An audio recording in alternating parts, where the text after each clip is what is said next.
This is 5 on your side at 4. Focused on you.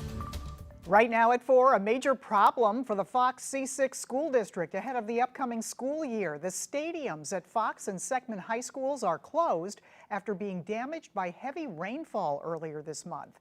Thanks for being here. I'm Kay Quinn. Brent Solomon is on assignment. School leaders say they're concerned the stadiums won't be repaired in time for the fall sports season. 5 on your side's Megan Kernan joins us live from Fox High School in Arnold. Megan, how much will these repairs cost? Well, Kay, on the surface, it might not look like there's anything wrong, but underneath the turf is worth more than $1 million of damage between the two football fields at Fox and Seckman High schools. Now, after the heavy rain that came down 2 weeks ago in Arnold and Imperial lifted the turf on both of the football fields, now the fields are not playable and both stadiums are completely shut down. The Fox C6 school district says the damage is not only impacting the upcoming football season, but also soccer, band, and PE classes at both high schools. Now, Andy Waterman, the district spokesperson, says their goal is to be able to play games sometime later this fall, but the timeline is to be determined. Waterman says estimates are looking at more than $500,000 per football field to replace the turf. It is definitely unfortunate, but we are working, our ADs are working their tails off to make sure that these student athletes have the opportunity to play their senior years here or somewhere else, whether it's some creative ways that they're looking at right now would be doing an away game this year and a home game next year here. Now, Fox High School was supposed to play the Melville football team for their first game this season on August 30th. It is now going to be at Melville High School. Now, both athletic directors at both schools are still working to finalize those football schedule changes. Tonight at 6, we'll hear from the Seckman football coach about how this impacts him and his players. Live in Arnold, Megan Kernan, 5 on your side.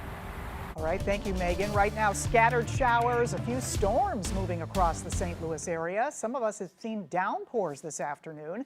Chief Meteorologist Scott Connell joins us with a first look at the weather impact forecast. Scott? And your weather changes pretty quickly across the area this afternoon. You get under one of those showers and storms, get a downpour, some cloud-to-ground lightning, maybe even a little bit of a breeze, and then they kind of move away and skies start to clear up. You can see there are still some clouds out in St. Charles, but we also see the shadows on the highway as those tractor trailers are driving down Interstate 70. So the sun's come back there. You have sunshine right now down in the Arnold area as we look down 55. Bottom line is not everybody is at that point at this moment. You can see there are scattered showers and thunderstorms, but they are beginning to move out of the metro area as we continue to watch some of that activity out near Cottleville and then out south of Warrenton. Also another little area over towards Trenton, Illinois, but there are boundaries that are still being put down here off to the west and south of St. Louis. So still that chance that we're going to have a few more scattered showers and thunderstorms around for the next couple of hours. That rain should end around or by sunset, and then mild patchy fog possible during the overnight conditions. We'll track your weekend rain chances, Kay, in just a few minutes. All right, we'll see you then. Thank you, Scott. Right now, Christopher Dunn remains behind bars despite a judge overturning his conviction. Yesterday, the Missouri Supreme Court sided with the Attorney General's appeal to keep him in prison because the circuit court held a hearing with less than 1 hour's notice to the state. Dunn has been in prison for more than 3 decades after being convicted of killing a 15-year-old boy in North St. Louis in 1990. He has always maintained his innocence.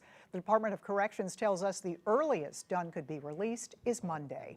Right now, St. Louis police investigating a crash that killed a young child this morning. It happened around 8 in the eastbound lanes of Interstate 70 between Grand and Salisbury. Police say a car collided with a semi, causing the child to be ejected from the car. The child died at a hospital. Investigators say the child was not in a car seat. So exactly where the child was seated in the vehicle isn't exactly known at this time, but there were also 2 adult passengers, or a driver and a passenger in that vehicle, believed to be occupying the front seats of the vehicle. So we assume at this time that the child was in the back passenger compartment of that vehicle. Police say those adults had minor injuries and the semi-truck driver was not hurt. Debris from the crash also went into the express lanes, causing another accident. Eastbound 70 was closed for about 3 hours during the investigation. Right now, homicide detectives are investigating a woman's death in South St. Louis. Around 10 p.m., officers found the 36-year-old in the street at Belle Reve Boulevard and Minnesota Avenue. She was taken to a hospital where she died. Investigators first thought the woman was hit by a car. Now they are reviewing evidence. President Biden is back to work a day after telling the nation why he chose to drop out of the race for the White House. Today he hosted the Israeli Prime Minister, hoping to finally forge a ceasefire deal and bring home hostages held by Hamas. NBC's Alice Barr reports from Washington. Shifting power dynamics on display today as President Biden and Vice President Harris meet separately with Israeli Prime Minister Benjamin Netanyahu. I want to thank you for 50 years of public service and 50 years of support for the state of Israel. Looking for long-sought resolution on the Israel-Hamas war, one of the issues that could define the president's legacy. And a key test at the start of the Harris presidential campaign. The vice president walking a line as she seeks to appeal to Democrats turned off by U.S. support for Israel in Gaza. Netanyahu's visit and fiery speech before Congress touching off intense protests in Washington. Israel bombs, USA pays. That led Vice President Harris to condemn, quote, despicable acts by some protesters who burned the American flag and scrawled pro-Hamas graffiti. Prime Minister Netanyahu set to meet tomorrow with former President Trump, who's been vocally supportive of Israel, and said today on Fox News the prime minister needs to finish the job in Gaza. You got to get it done quickly because they are getting decimated with this publicity. The former president also ramping up attacks against his new likely opponent, shedding his promised unity message following the attempted assassination. They say something happened to me when I got shot. I became nice.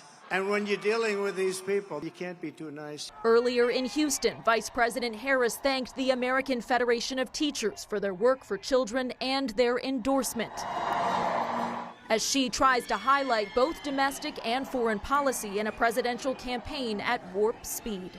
In Washington, Alice Barr, NBC News. The Republicans running for Missouri governor debated here at the 5 on Your Side studio, and our political editor Mark Maxwell moderated, asking a wide range of questions. You can watch it all tonight at 7, right here on 5 on Your Side and on the free 5+ streaming app. More good economic news that wasn't expected. How much the U.S. economy grew in the second quarter. Say goodbye to jockeying for a good seat on Southwest. Why the airline is getting rid of its open seating policy. And as the 2024 Olympic Games are about to get underway, we take you back in time to the 1988 Seoul Games when an East St. Louis athlete brought home double gold.